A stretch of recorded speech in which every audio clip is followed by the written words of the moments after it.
So I want you to picture air traffic control at like a major international airport during a massive thunderstorm. Okay. The radar is blinking, alarms are going off, and you've got millions of dollars of machinery just circling in the sky, burning fuel. Right. Highly stressful. Exactly. Yeah.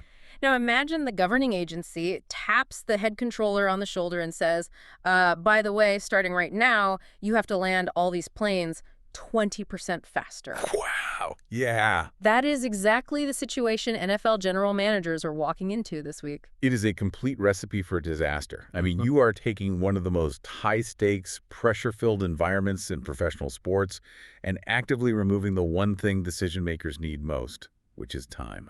Yeah, time is everything. Welcome to the Deep Dive, everyone. We are broadcasting live with our eyes on Pittsburgh, Pennsylvania, specifically Acrisure Stadium and Point State Park, where the league is, setting up shop for the highly anticipated 2026 NFL Draft. It's going to be wild. It really is. And we have pulled from a massive stack of sources to prepare you for what is coming. We've got mock drafts and detailed scouting reports straight from NFL.com, some really heavy-hitting trade analysis from CBS Sports, insider intel from Walter Football, and, of course, the essential schedule logistics from Bracket Banter over at sportsbrackets.net. Our goal here is to cut through the noise for you. Right. Whether you are a die-hard fantasy football manager agonizing over your rookie drafts, or, you're just someone catching up so you can hold your own and water cooler talk on Friday morning, you need to know the underlying mechanics of this specific draft. Absolutely. Understanding the ripple effects, the trades, the clock management, the defensive value, that is what's going to make you the smartest fan in the room. Okay, let's unpack this, because the vibe is completely different this year. For the past few years, the league has leaned hard into a very polished corporate party city aesthetic. Oh, yeah. Very flashy. Right. We had the literal Bellagio fountains in Vegas. We had the neon bachelorette party energy of Nashville. But 2026, we are in the Steel City. It is a massive shift in tone. Moving to Pittsburgh is the league fully embracing a gritty, old-school football heritage setting. Yeah, blue collar. Exactly. But practically speaking, it brings a totally unpredictable element to the broadcast, which is the weather. Oh, man. The main stage is on the North Shore, but the whole fan festival and the red carpet arrivals are across the river at Point State Park. Which is right where the three rivers meet. The wind whips off the Ohio River in late April, and you can just imagine the spring rain coming down sideways on these 21-year-old prospects. Just ruining those custom silk suits. Exactly. It adds this incredible local flavor to the broadcast. But the weather at the Point isn't the biggest storm brewing in Pittsburgh this weekend. Not even close. The real storm is happening inside the draft rooms because of a massive rule change.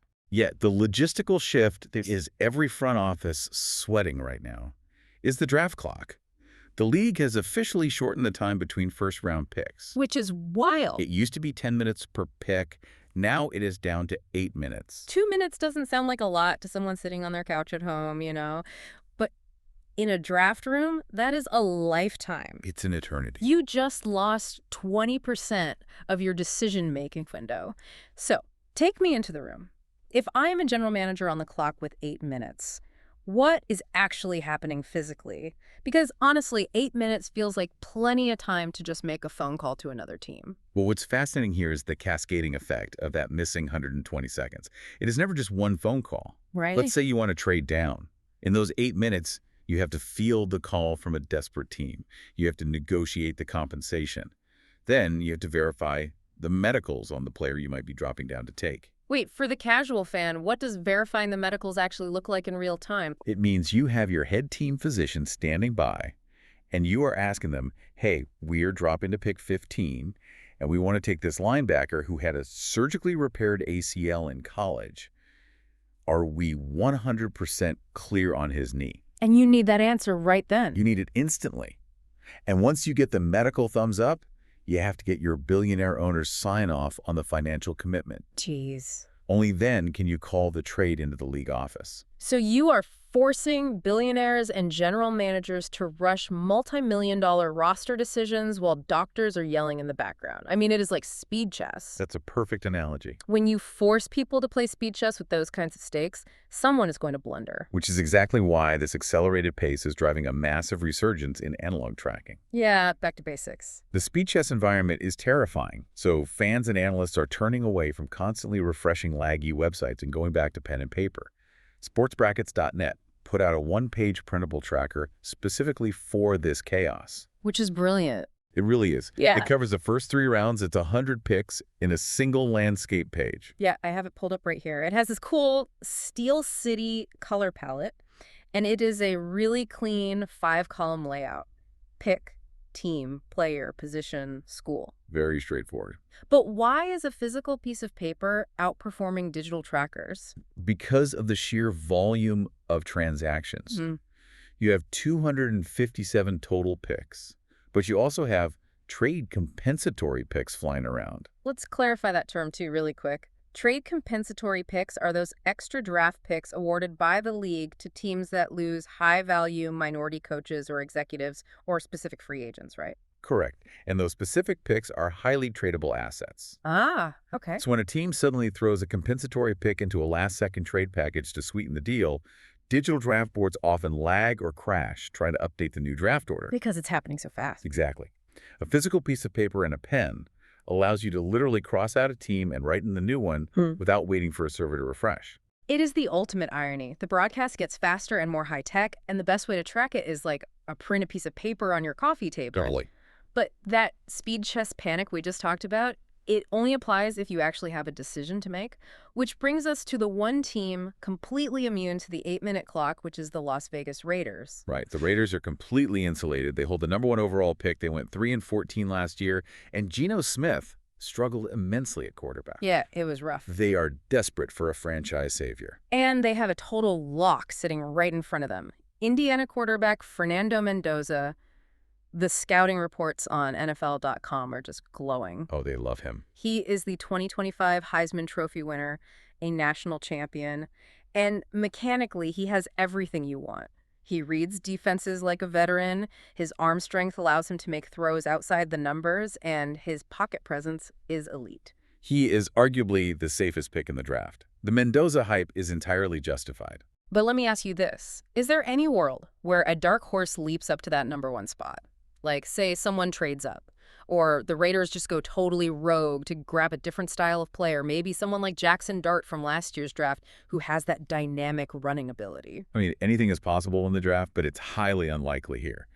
Mendoza is just too clean of a prospect. Yeah. But the moment the Raiders turn that card in, the quarterback carousel begins for everyone else. And that's where the chaos starts. This is why analysts are calling 2026 the hardest year ever to predict a mock draft. You have teams like the Jets at pick 2, the Cardinals at 3, the Titans at 4, and the Saints at 8, all experiencing varying degrees of quarterback desperation. Here's where it gets really interesting, though. Once Mendoza is gone, the next best quarterback option on almost every board is Alabama's Ty Simpson. Right. But the massive red flag on Simpson is that he only started for 1 year. And that lack of tape is terrifying for a scouting department, especially when you're being asked to stake your career on him in the top 5. Explain the mechanism behind that fear for us. If Ty Simpson's 1 year of tape is spectacular, I mean, if he threw for 40 touchdowns and looked great doing it, why does it matter that he only did it for 1 season? Why is a lack of volume so scary? Because scouting a quarterback is all about the counterpunch. The counterpunch, okay. When a quarterback first starts, defensive coordinators don't have enough film to know his tendencies. But after 6 or 7 games, the defense figures out what you don't like to do. They find your weak spot. Exactly. They scheme against your first read. The true measure of a franchise quarterback is how they react after the defense takes away their favorite weapon. Oh, that makes a lot of sense. Right. A one-year starter hasn't had to adapt to those counterpunches yet. You simply don't know if he can process a defense that has completely schemed to stop him. So in an 8-minute draft window, nobody wants to gamble their job on a guy who hasn't proven he can take a counterpunch. So what happens to Ty Simpson? He becomes the guy who sits in the green room while the cameras keep cutting back to him, looking increasingly miserable. Oh, man. The Will Levis experience. We literally call it the Will Levis Yeah. experience. The whispers around the league right now are that Simpson could slide entirely out of the top 10, potentially falling all the way into round 2. Ouch. Well, moving from teams desperate for a quarterback to a team holding all the leverage, Wow. we have to talk about the New York Giants. Because while the rest of the league is panicking on the clock, the Giants have maneuvered themselves into being the ultimate draft kingmakers. They hold the absolute power to dictate how the first round falls, and it is entirely because of the blockbuster trade they pulled off with the Cincinnati Bengals. I need to push back on this trade, though, because it still baffles me. Let's hear it. The Giants sent 28-year-old, two-time All-Pro defensive tackle Dexter Lawrence to Cincinnati. In exchange, the Giants get the number 10 overall pick. Yep. The Bengals immediately turn around and give Lawrence a one-year, $28 million extension. CBS Sports gave the Giants an A grade for this move, but I am struggling to see why. It's controversial for sure. You are trading a proven elite monster, a guy who single-handedly wrecks offensive game plans for a draft pick. Yeah. You are trading a winning lottery ticket for a mystery scratch-off. Right. A scratch-off that might be a complete bust. Why would a rebuilding team willingly create a massive hole in their defensive line? Well, I completely understand the frustration from a purely football perspective. Uh-huh. Dexter Lawrence is a generational talent. He really is. But you have to look at the financial architecture of roster building in the modern league. It is never just about the player. It is about the salary cap. Walk me through the math on that. Lawrence was entering his age 29 season, and he demanded new, guaranteed money. The Bengals gave him $28 million a year. The Giants, under new head coach John Harbaugh, went 4-13 last year. Yeah, they were awful. They're not one defensive tackle away from winning a Super Bowl. By trading him, they shed that massive veteran contract. That $28 million in cap space allows them to sign 3 or 4 solid veteran depth pieces to rebuild their atrocious offensive line. Furthermore, by acquiring pick number 10, they now hold picks 5 and 10. So they get 2 swings. Exactly. They get 2 premium blue-chip players on cheap, controlled rookie wage scales. Okay. The financial flexibility makes sense. And they are in a unique position because they don't have to participate in the quarterback panic. They drafted Jackson Dart last year, and he had a historic rookie season. He was phenomenal. But it isn't just that Dart played well. It is how he plays that changes their draft strategy, right? Exactly. Dart is a true dual threat. He threw for 15 touchdowns, but he also ran for 9 touchdowns. Yeah. He operates heavily in run-pass option schemes, or RPOs. So because Dart can escape the pocket and use his legs, the Giants don't desperately need a traditional stationary pocket protector on the offensive line. Right. They need athletes. They need perimeter blockers and vertical threats who can stretch the field when Dart scrambles. Which sets up their dilemma at picks 5 and 10. Do they follow the old John Harbaugh blueprint from his Baltimore days and draft 2 defensive enforcers? Oh, the classic Harbaugh. It is. They are looking closely at Ohio State linebacker Sonny Styles, a guy whose combine testing drew literal comparisons to Calvin Johnson and LSU lockdown cornerback Mansour Delane. Or do they lean into Dart's skill set and get him weapons? Exactly. The scouting reports rave about wide receivers like Ohio State's Carnell Tate or Arizona State's Jordan Tyson, who just proved his hamstring was fully healed in a private high-speed workout. Or, hey, do they package 5 and 10 and trade up to number 1 to get a totally different piece? I doubt they move up to 1 since they have Dart, but whatever the Giants choose to do, they are going to hoard premium talent at the top. And because they are hoarding and other teams are reaching out of desperation for quarterbacks, the teams sitting patiently in the middle of the first round are going to benefit immensely. Which brings us to what analysts are calling the deep defense draft.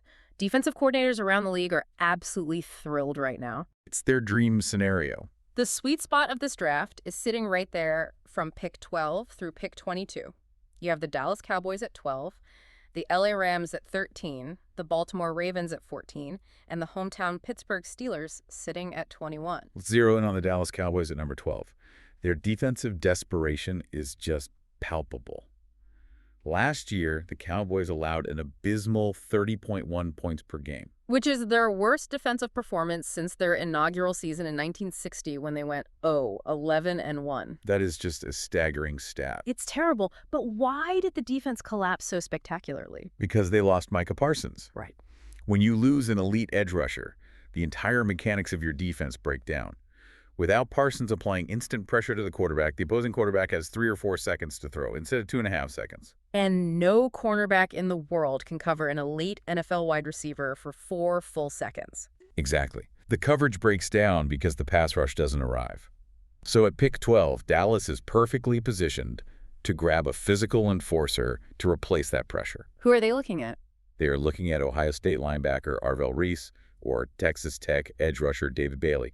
But the only reason guys of that caliber might even be available at pick 12 is because of what scouts refer to as physical red flags. Yes, the overthinking phase of the draft. Right. I was reading the Walter Football Report on Reuben Bain Jr., the edge rusher out of Miami. He is universally described as a game wrecker, yet he is sliding down draft boards for the most bizarre reason. His arm length. He measured in at the combine with arms just under 31 inches. 30 7/8 to be exact. To anyone outside of an NFL front office, that sounds insane. Why does a fraction of an inch in arm length cause a player to slide down the board and potentially lose millions of dollars? It sounds crazy, but it matters. Take me into the trenches. What are the actual physics of 31-inch arms versus 32-inch arms? It comes down to leverage and hand fighting. At the NFL level, edge rushers are going up against offensive tackles who are 6'6" with massive 34-inch wingspans. They're huge. Right. When the ball is snapped, it is a race to strike the opponent's chest plate. If an offensive tackle has longer arms than you, he can plant his hands on your chest and lock his elbows out before you can even reach his body. And if he locks out, you are dead in the water. You have no leverage to push past him. Right. But what the tape shows on Reuben Bain is that he compensates for that physical deficit with incredible pad level and functional leverage. He dips underneath that initial punch. And Bain isn't the only one sliding for hyper-specific reasons. You have highly versatile instinctive safeties like Caleb Downs from Ohio State sitting right in this pocket of the teens as well. Yeah. So what does this all mean for the draft ecosystem? Well, if we connect this to the bigger picture, the math works heavily in favor of the teams drafting in the teens. Because of the chaos up top? Exactly. Because offensive weapons get pushed up the board, and the shortened 8-minute clock induces panic trades for unproven quarterbacks. Incredible all-pro caliber defensive players with minor physical red flags like Bain's arm length are going to fall right into the laps of smart front offices. It is a masterclass in waiting for value. Okay, let's take a breath and recap the journey we've been on because Thursday night is going to move at a blistering pace. They're going to be a blur. We are going to be in Pittsburgh, embracing that gritty football heritage while the rain pours down on the prospects at Point State Park. We are going to watch general managers sweat through the new 8-minute draft clock, desperately trying to coordinate medical checks and owner sign-offs before the buzzer sounds. We know Fernando Mendoza is a lock at number 1 for the Raiders. But the moment his name is called, the quarterback carousel starts spinning. And guys like Ty Simpson might face a long, lonely night waiting in the green room because no one wants to risk a top pick on a player who hasn't proven he can take a defensive counterpunch. Meanwhile, the Giants are holding the ultimate wild card with picks 5 and 10. They are navigating the financial architecture of the league, using the Dexter Lawrence trade to secure salary cap space and decide whether to build a dominant defense or surround Jackson Dart with perimeter weapons. And all that chaos means teams in the teens, like the desperately defensively challenged Cowboys, are going to have absolute studs fall right to them.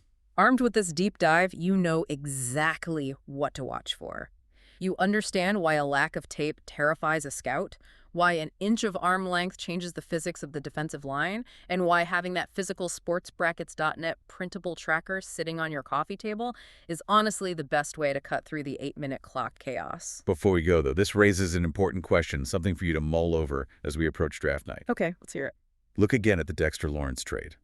The Bengals traded a highly valuable premium first-round pick just to acquire a proven star. Meanwhile, the Giants traded a proven all-pro superstar just to get a draft pick. As the draft clock gets shorter and the financial value of these cost-controlled rookie contracts becomes more vital to building out a complete 53-man roster, are we entering an era where abstract potential and salary cap space are officially valued more highly than proven veteran greatness? That is a deep thought. And if so, what does that mean for the future of player loyalty in this league? Man, when a generational talent is viewed simply as a cap casualty, it really changes the entire emotional landscape of the sport. That is exactly the kind of underlying machinery that makes the NFL draft so incredibly fascinating. Thank you so much for joining us on this deep dive into the 2026 draft. Grab your printable trackers, keep your eyes on the clock, and we will see you next time.